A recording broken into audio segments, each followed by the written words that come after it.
제가 이제 뭐 주중에 이제 뭐 거의 하루 종일 이렇게 도로 위와 또 골목 구석구석을 이렇게 돌아다니다 보면 이제 가끔 그런 생각 들 때가 있어요. 아, 여기에 좀 길이 있었으면 좋겠다. 여기 좀 도로가 좀 뚫렸으면 좋겠다. 왜냐면 이제 거기가 이렇게 막혀 있어서 도로서 삥 돌아가야 되잖아요. 이렇게 돌아가면 이제 시간도 이제 귀찮으니까 이렇게 다니다 보면 아, 이런 데 도로가 이렇게 뚫렸으면 좋겠다. 이제 그런 생각을 딱 한 적이 있어요. 근데 이제 그 생각을 딱 하다가 갑자기 순간 생각하자마자 그 생각을 싹 접었어요. 왜냐하면 생각해 보니까 내가 편한 대로 다 도로를 뚫어버리면 오히려 더 이제 소통이 안 되는 거죠. 그렇죠? 다 뚫리면 다 연결이 돼 버리면 오히려 그게 도로의 기능을 더 상실하게 되는 거예요. 그러니까 사람들이 원하는 대로 도로를 다 뚫어본다고 생각해 보세요. 그러면 말 그대로 엉망진창이 되는 거죠. 내가 좀 편하겠다고, 내가 좀 저기 편하게 하겠다고 앞에 막혀 있는 것들을 다 뚫어버리기 시작하면 정작 모두가 불편해지는 그런 상황이 벌어진다고 생각하니까요. 그 순간 그 머릿속의 생각을 제가 금방 접게 되었습니다. 제가 하루는 또 그런 생각이 들더라고요. 도로에 신호가 없으면 얼마나 좋을까. 그렇죠. 여러분 오늘 오실 때 귀에 오실 때 특히 좀 약간 늦었어. 약간 늦게 나왔어. 그럼 여러분 마음속으로 계속 기도하지 않습니까? 주여 파란불을 주십시오. 그렇죠. 그렇죠. 그렇죠. 막 저기 파란불인데 막 달리고 있어. 주여 그때부터 기도 나오잖아요. 내 안에서. 그렇죠. 주여 노란불 뜨지 않게. 그런 기도 안 하세요? 저는 하거든요. 제발 제발 제발. 그 제발이 누구한테 하는 제발이에요? 하나님께 하는 제발이잖아요. 그렇죠. 그래서 이제 그 파란불 딱 연결해서 딱 가면 아유 하나님 감사합니다 그러고 또 이제 근데 딱 갔는데 노란불 끊겨. 그러면 이제 하나님 이러식입니까 이제 이러는 거죠. 저만 그러는 거죠. 저는 그래요. 그래서 어떤 날은 이제 뭐 차를 타거나 뭐 제가 뭐 일을 하거나 할 때도 항상 그런 생각 들어요. 저 신호가 없으면 얼마나 좋을까, 얼마나 편할까. 그런 또 이 생각도 얼마나 어리석은지 금방 깨닫게 됩니다. 만약에 도로에 신호가 없으면 여러분 아마 우리는 날마다 지옥을 경험할 거예요. 제가 그 비슷한 경험을 인도에서 했거든요. 제가 인도 선교 갔을 때 거긴 뭐 신호가 있어도 없어요. 거의 없고 있어도 없어요. 그냥 정글이에요, 정글. 분명히 가는데 2차선이었어요. 갑자기 4차선이 돼. 그런 경험 못 해보셨죠? 분명 2차선 도로야. 딱 폭이 2차선인데 갑자기 4차선이 되는 거예요. 그리고 보통 4차선이면 여기 두 개, 저기 두 개잖아요. 그게 아니야. 그냥 뭐 지 마음대로야. 더 기가 막힌 게 또 그 사이사이에 또 뭐가 다니냐? 오토바이가 또 다녀요. 그 버스 타는데 뭐 그냥 매달려 다니고. 근데 저 매달려 다녔어요. 지금 생각하면 되게 위험한 건데. 근데 재밌긴 하더라고. 막 매달려가지고 막 이렇게 다니고 막 그랬거든요. 근데 제가 그때 딱 그때 딱 내린 결론이 뭐냐면 야 여기서는 아무나 운전 못하겠다. 마찬가지죠. 우리가 이 불편한 것 같은 이 도로의 신호 체계가 사실 불편한 것 같지만 그것이 우리를 안전하게 지키는 것이라는 거죠. 그렇죠? 여러분 몸에 좋은 약이 입에 쓰다라는 말이 있습니다. 너무 잘 아는 말씀인데 저는 이 말을 곱씹으면 곱씹을수록 이것이 우리의 생의 진리에 너무 와닿아 있는 말 같아요. 왜냐하면 이 말을 우리의 삶에 적용해 보면 우리의 삶을 정말 이롭게 하는 것, 정말 우리의 삶의 말 그대로 좋은 것은 불편한 것이라는 거죠. 우리가 지켜야 될 많은 법들이 그렇습니다. 여러분 우리가 법을 지켜야 되잖아요. 법이 어때요? 법이란 말만 들어도 불편하잖아요. 그렇죠? 근데 그 불편한 법이 우리를 지키는 거예요. 우리 개인을 지키고요. 공동체를 지키고요. 나아가서 나라를 지킵니다. 그것이 무너지면 어떤 일이 벌어지는지 우리는 너무나 분명히 목격하고 있지 않습니까?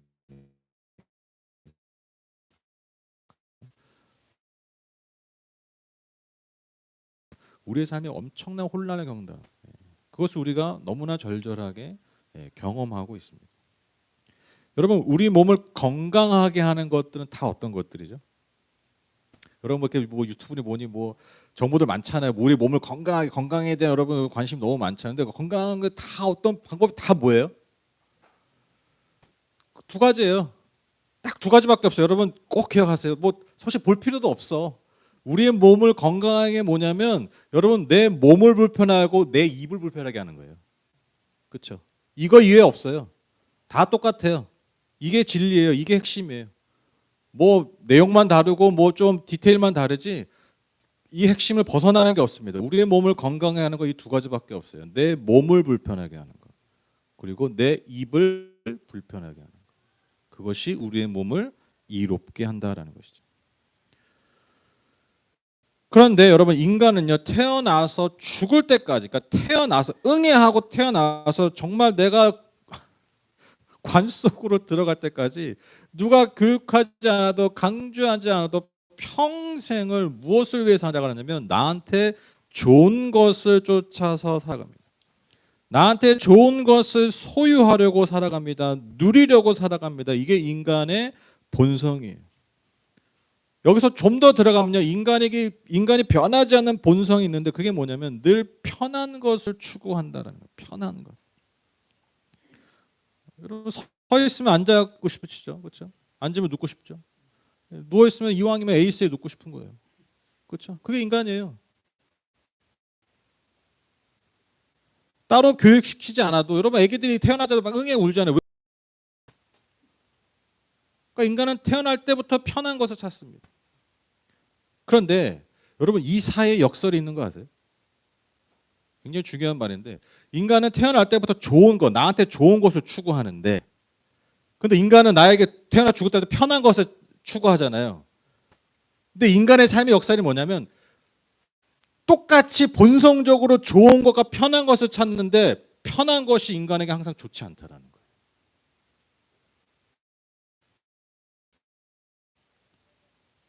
즉 인간은 늘 나한테 달달한 걸 찾는데 이 나한테 좋지 않은 게 많다라는 거예요. 우리의 생이. 그게 우리의 삶의 역설이에요. 그게 우리의 삶의 고통의 이유 중에 큰 이유 중에 하나예요. 이 변하지 않는 본성 가운데 이 두 사이에 너무 큰 역설이 있는 거예요. 그래서 이 반복된 이 갈등 편한 것을 쫓다 보니까 진짜 좋은 것은 못 누리는데 그래도 계속 또 좋은 것을 찾아. 또 좋은 걸 찾다 보면 또 나한테 편한 게 좋아. 근데 안 좋아. 짜증나죠?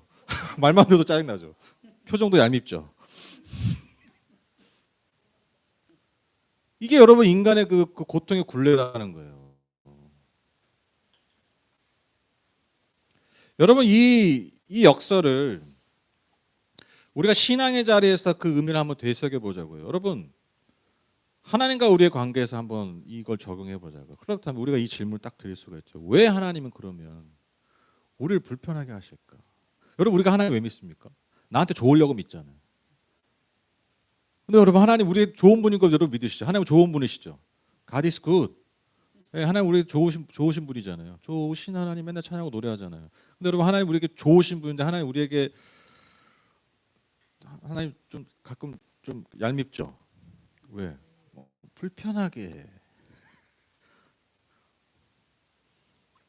또 우리는 성공하고 싶은데 하나님 우리를 실패하게 놔두세요.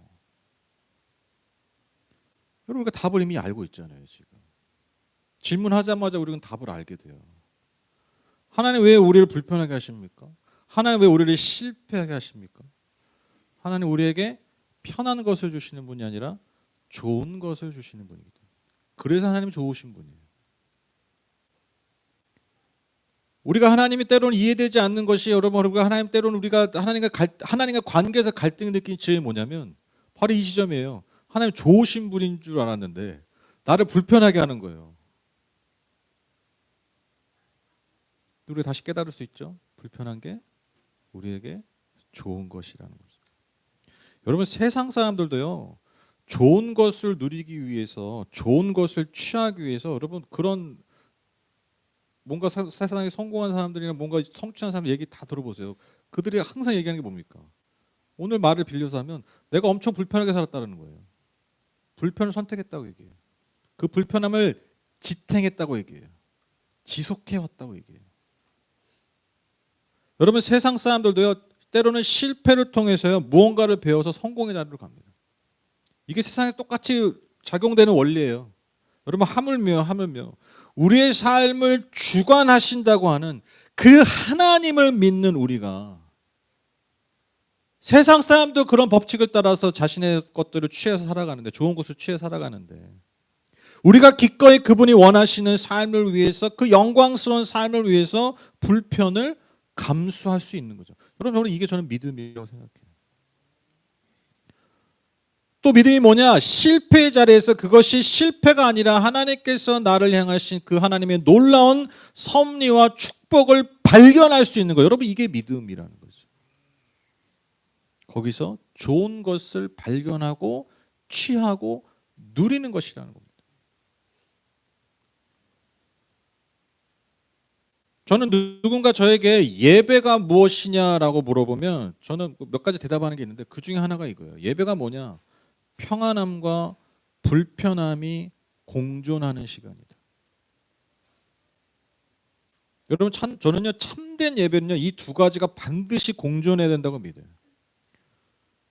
뭐 평안만을 외치면서 뭐 잘 될 겁니다, 할 수 있다, 해보자, 뭐 하면 된다, 뭐 여러분 뭐 복 받으세요, 맨날 축복 얘기하고 평안을 얘기하고 그것만 있는 예배, 저는 글쎄요, 저는 반쪽짜리 예배를 생각합니다. 제가 예전에 말씀드렸잖아요. 제가 안식월에 제가 오랜만에, 정말 거의 10몇 년 만에 대형교회 가서 예배를 드렸어요. 인천에 있는 대형교회, 계양구에 있는 대형교회. 뭐 처음부터 끝까지 나이스예요. 이렇게 느껴져. 저는 저도 이 바닥이 있고, 또 저도 워낙 저는 그런 거 예민한 사람이기 때문에, 저는 흐름이라고 되게 예민한 사람이거든요. 생긴 그렇게 안 생겼는데 예민해요. 되게 딱 보면 알아요. 근데 딱 느껴지더라고. 와, 이 담임 목사님의 이 교회는 정말 성도들을 진짜 생각 많이 하는구나. 성도들이 정말 불편 없이 예배 흐름 이런 거 엄청 신경 쓰는구나. 뭐 이렇게 빈틈이 없어. 근데 예배를 1시간 좀 넘게 드리고 딱 나왔는데 그 뭔가 모르는 공허함이 있더라고. 근데 그 공허함이 왜냐면, 어디서 나왔냐면, 너무 편한 거예요, 예배가. 처음부터 끝까지 불편한 게 하나도 없어. 철저하게 여러분, 우리의 어떤 편안함에 맞춰 있는 그런 예배를 제가 드린 거예요. 정말 오랜만에. 물론 여러분, 우리가 예배를 통해서 하나님이 주신 은혜가 있습니다. 그 은혜를 통한 평안과 기쁨이 있어요. 일부러 불편하게 할 필요 없잖아요. 그렇죠? 뭐 일부러 막 찬양 이상하게 할 필요 없잖아요. 일부러 찬양 못하는 사람, 악기도 못 치는 사람도 저희는 어쩔 수 없지만, 칠 사람이 없어서 일부러 그럴 필요 없잖아요. 잘해야죠. 최상의 것을 하나님께 드려야죠. 최상의 것을 잘하다 보면 여러분, 당연히 좋은 것들, 평안하고 좋은 것들이 누려져요. 여러분, 예배는 당연히 그런 것이에요. 근데 여러분, 그것만이 예배가 아니라는 것입니다. 예배는요, 우리를 불편하게 해요. 때로는 우리의 삶을 돌아보게 해야 됩니다. 우리의 삶을 때로는 해체해야 돼요. 때로는 벌거벗기기도 합니다. 그래서 돌이키게 해야 돼요. 돌이킨다는 건요, 불편한 거예요. 왜? 관성을 거스르는 거거든요. 돌이킨다는 게 그거잖아요. 관성, 그냥 가던 대로 가는 게, 이게 제일 편한 거잖아요. 근데 거기서 돌이키는 거, 여러분, 이게 회개잖아요. 당연히 불편하죠. 예배는 그런 것이라는 거죠. 그리고 중요한 것은 바로 그 불편함이 오히려 우리의 삶에 하나님이 주시는 얼마나 큰 은혜요, 진정한 유익인지 깨닫는 것. 여러분, 그게 예배의 자리라는 것입니다. 그래서 여러분, 예배 때 우리가 찬양도 하고 막 말씀 들으면서 뭐 은혜도 누리지만, 여러분, 우리가 막 괜히 앉았다 예배 때 일어섰기도 하고 불편하잖아요. 그렇죠? 또 제일 불편한 게 뭐예요? 쉬는 날 나오잖아요. 그렇죠? 우리가 이렇게 불편함을 감수하면서 예배한다라는 것이죠. 저는 목회자로서 최대한 여러분이 계실 때 저는 제게 신경 쓰이 뭐냐면, 여러분이 불편하지 않으셨으면 좋겠어요. 여러분 믿으실지 안 믿으실지 모르겠는데, 저는 저 자신을 그렇게 정의 내리거든요. 소비자 중심주의 목회자. 그렇게 느끼지 않으세요? 저는 굉장히 소비자 중심주의적이에요. 되게 비웃네. 표정들이 다 하나같이.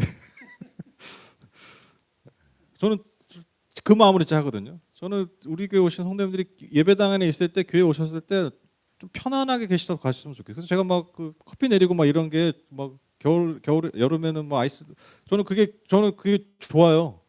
제가 할 수 있는 한 그게 뭘 해드릴 수 있을까? 별거 아니지만 그렇게 계셨으면 좋은 거예요. 오셔가지고 이렇게 커피 향도 맡고 뭐 그런 게 전 좋아요. 그리고 저는 그게 당연한 저의 어떤 의무라고 생각하거든요. 그런데 제가 정말 여러분들이 최대한 교회에 와서 그 평안함을 누리고 기쁨을 누리시기를 정말 정말 원하는데요. 저는요 한편으로 또 원하는 게 있어요. 저는 제가 전한 이 짧은 말씀이 때로 여러분의 삶을 정말 불편하게 했으면 좋겠어요.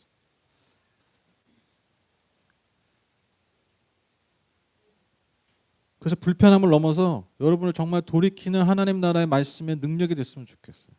저는 그게 목회자로서의 존재 이유라고 생각합니다. 제가 지난주에 올해 첫 말씀으로 샬롬을 사세요라고 말씀을 전했습니다. 올 한 해 어떤 하나의 방향성이라고 할까요? 저는 그 방향성을 이 딱 한 단어로 잡았어요. 샬롬. 그래서 여러분 샬롬이 우리 보통 평화, 평안으로 많이 번역하는데 여러분 그 평화, 평안이 그냥 우리가 생각하는 그런 평화와 평안이 아니라 이 원래 원어적 뜻이 온전함이라고 말씀드려요.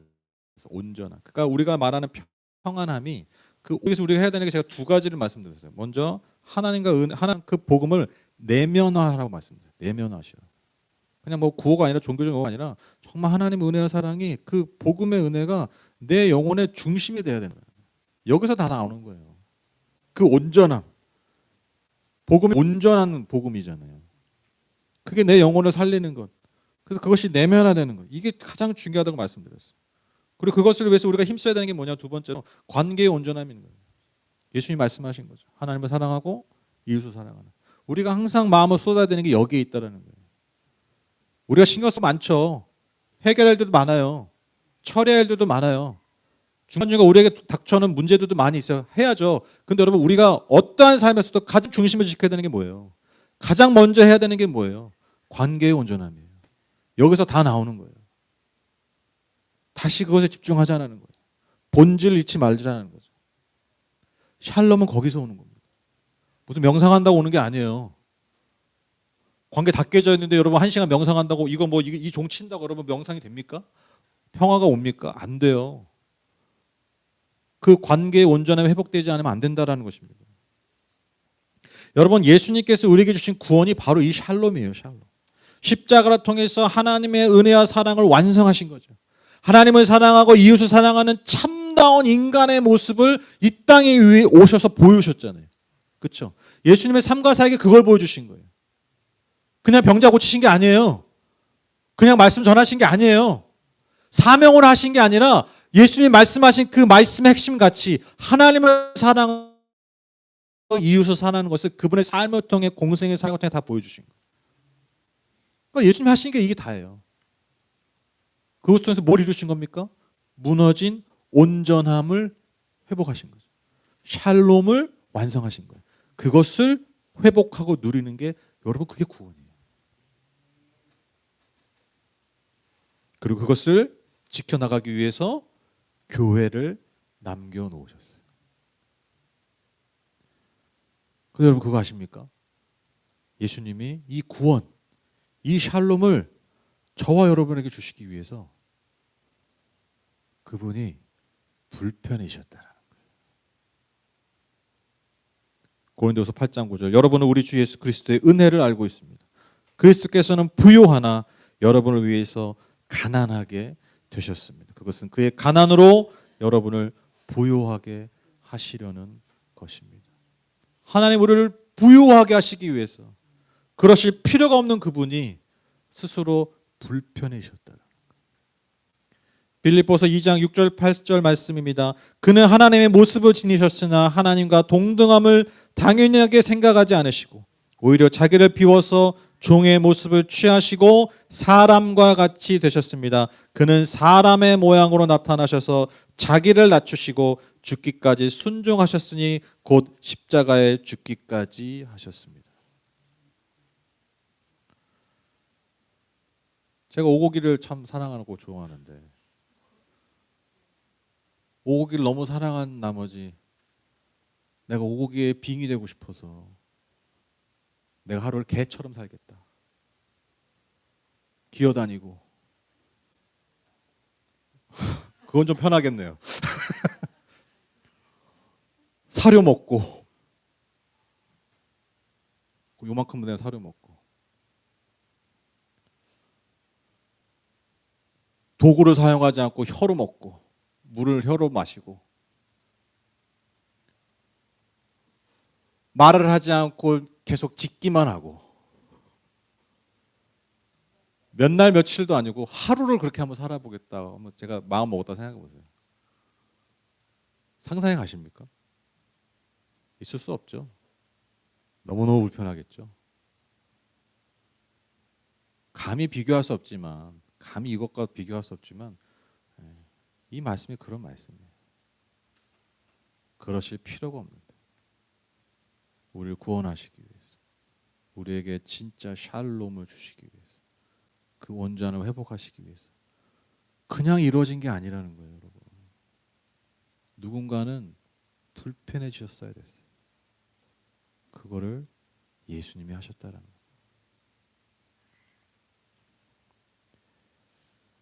제가 그렇게 많이 못 살고 있지만 제가 제 인생의 모토가 된 말인데 제가 어떤 책에서 읽은 말이에요. 어떤 한 분이 참 그 자기 친척 중에 너무 참 헌신적으로 늘 섬기고 그런 사람이 있었대. 그래서 물어봤대요. 당신 어떻게 그렇게 맨날 그렇게 사냐. 그러니까 그분이 이런 말씀을 했다라는 거예요.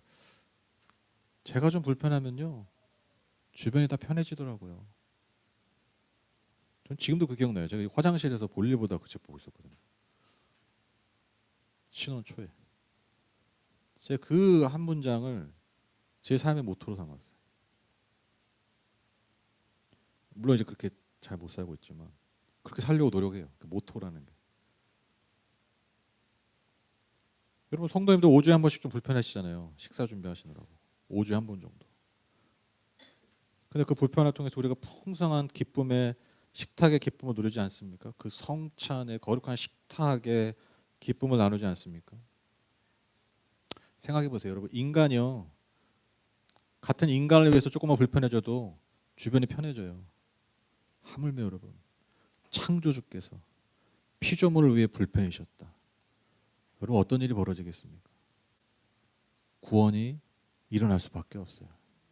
진정한 샬롬의 은혜가 우리의 삶에 충만할 수밖에 없다라는 것입니다. 우리를 구원하시기 위해서 반드시 필요했던 것이 뭐냐? 창조주의 불편함입니다.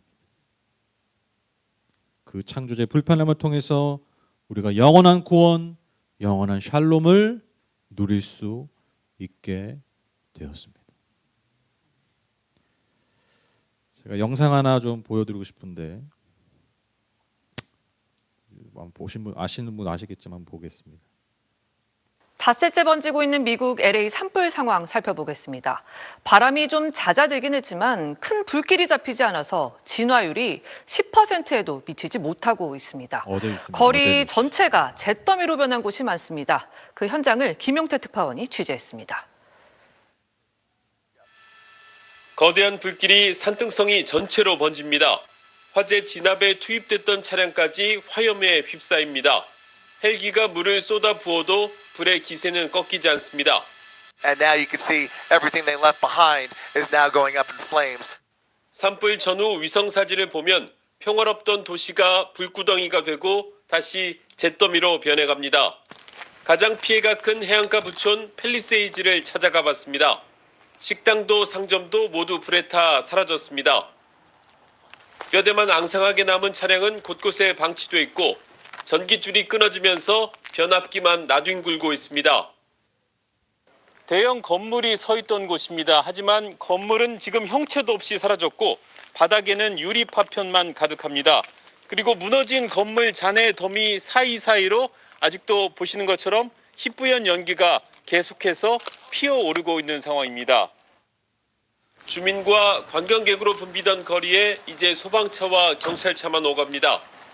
A few restaurants here in the area Here, a lot of retail shops like clothing, things like that. Now it's just memories. 미국의 대형 은행인 뱅크 오브 아메리카의 팰리세이드 지점입니다. 건물은 완전히 폐허가 됐고 현금 인출기는 녹아내렸습니다. 숫자판은 이렇게 떨어져 나간 상태입니다.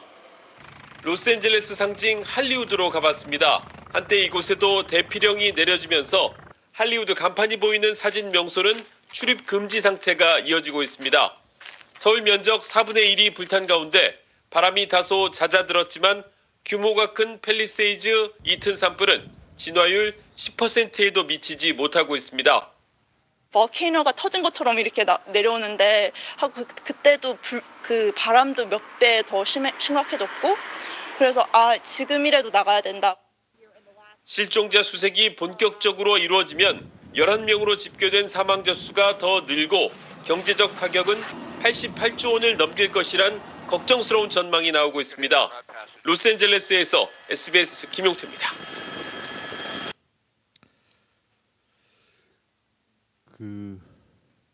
미국에서도 집값이 비싸게 유명한 도시가 LA거든요. LA, 샌프란시스코 그쪽 서부 쪽이 진짜 비싸요. 무슨 단칸방도 뭐 진짜 몇십억하고 막 이런.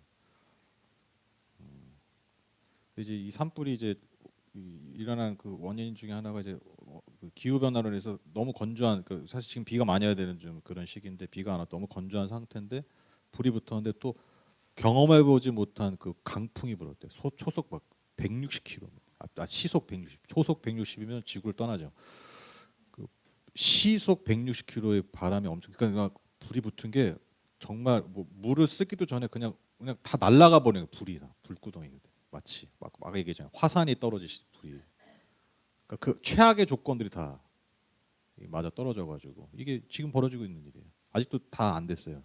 지금 월요일날 내일 또 강풍이 또 불 예상이어서 지금 또 불이 또 크게 또 번질 지금 상황.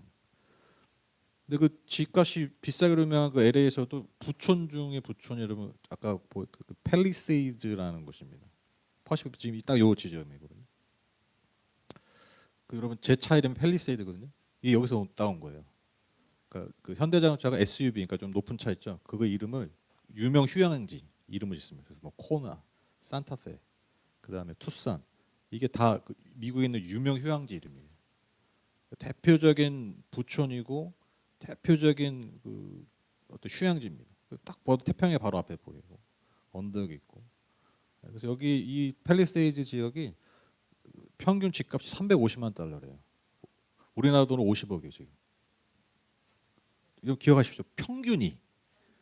그 말은 그보다 훨씬 비싼 집도 많아요. 뭐 1,500달러, 1,500만 달러, 100억, 150억 훌쩍 나옵니다.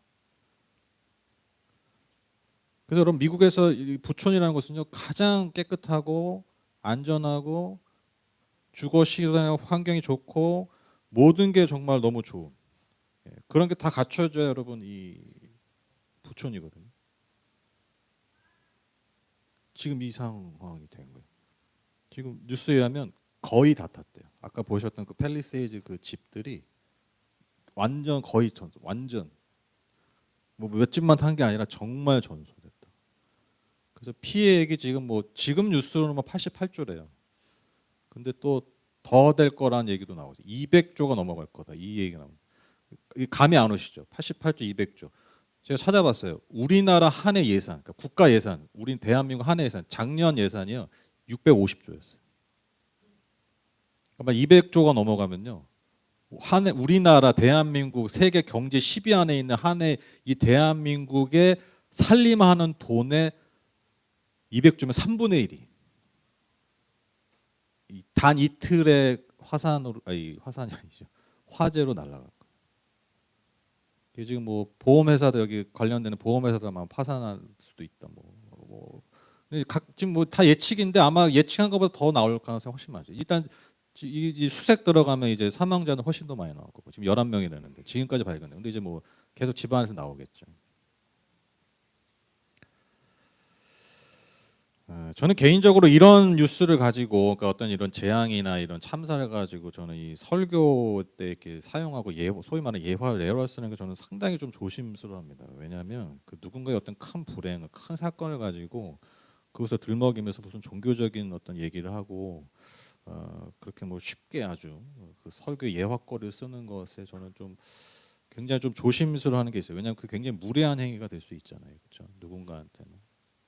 그게 상당히 조심스러운데, 근데 저는 한편으로 이런 엄청난 사건을 보면서 그죠? 아이고 불쌍하다, 아이고 안 됐다, 아이고 저 돈이 얼마냐. 저는 이런 생각만 한다는 건요, 저는 더 큰 문제라고 생각합니다. 이런 엄청난 일, 즉 이런 주변에서 벌어지는 이런 엄청난 사건을 통해서 우리가 그들의 아픔에도 공감해야 되고 기도해야 되지만, 한편으로 여러분 그 안에서 그것을 통해서 우리를 깨닫게 하시는 하나님의 뜻을 외면한다면, 여전히 눈과 귀를 닫고 있다면 저는 그것은 더 큰 문제라고 생각합니다. 제가 이 뉴스를 보면서, 이 소식을 들으면서 제 안에 떠올랐던 찬양이 있어요. 그게 뭐냐면, 이 땅 위에 험한 길 가는 동안 참된 평화가 어디 있나. 이 부흥사들이 많이 하는 건데 이 찬양 불러보고 싶었어요. 여러분 지금 저 이 폐허로가 된 이곳이 어떻게 보면 인간이 누릴 수 있는, 이 땅에서 누릴 수 있는 편안함의 극치예요. 저도 예전에 그 하와이 갔을 때 아내랑 그 하와이 유명한 부촌이 있어요. 거기 가봤거든요. 가면요 진짜 딱 그 생각이 들어요. 아 여기서 좀 살아보고 싶다. 그냥 그 기운, 그냥 그 소망이 절로 들어. 너무 평온하고 너무 아름답고 너무 좋아. 그냥 너무 좋아. 이 말로밖에 표현이 안 돼. 경치도 좋고 시설도 좋고 집도 너무 좋아.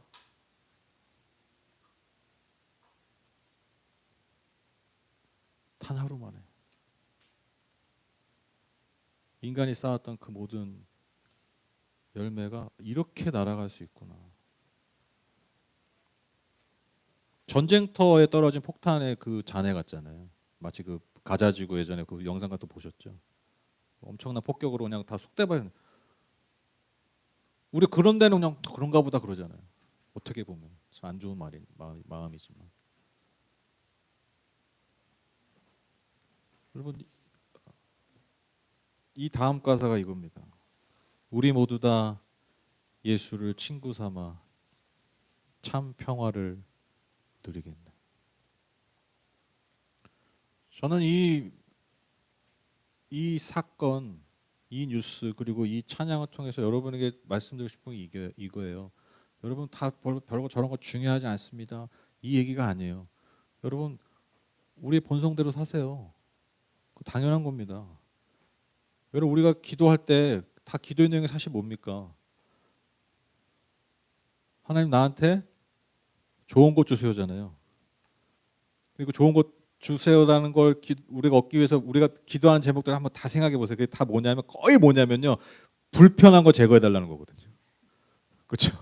한번 생각해 보세요. 여러분이 가지고 있는 기도 제목들이 다 뭐냐면 나한테 불편한 거 제거해 달라는 거거든요.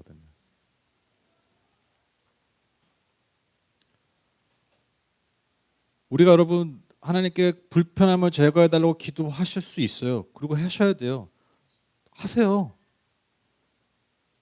그대로 잊지 마세요. 그런 기도를 하면서 우리가 이런 기도도 드려야 돼요. 하나님, 이 땅 위에 참된 평화가 없습니다. 내가 아무리 쌓고 쌓아도 그것이 나를 온전하게 지켜오지 못합니다. 하나님 진짜 나에게 좋은 것을 위해서, 진짜 내 삶의 샬롬을 위해서 하나님 제가 불편해야 될 게 뭔가요? 알려주세요. 보여주세요. 그리고 감당하게 해주세요. 여러분 이 기도도 담대하게 드릴 수 있는 저와 여러분 되셨으면 좋겠습니다. 불편함을 제거해달라고 간절하게 기도하시고요. 때로는 주님 나에게 불편함을 알려주세요라고 더 담대하게 기도할 수 있는 저와 여러분 우리의 한우복교회 되셨으면 좋겠습니다. 그래서 하나님만이 주시는 그 진정한 평화, 그 샬롬, 그 구원을 누리며 나눌 수 있는 저와 여러분 다 되시기를 주님의 이름으로 축복합니다. 오늘 본문 말씀입니다. 14장 27절. 나는 평화를 너희에게 남겨준다. 나는 내 평화를 너희에게 준다. 내가 너희에게 주는 평화는 세상이 주는 것과 같지 않다. 너희는 마음에 근심하지 말고 두려워하지도 말아라. 주님 주시는 이 샬롬을 누리시는 저와 여러분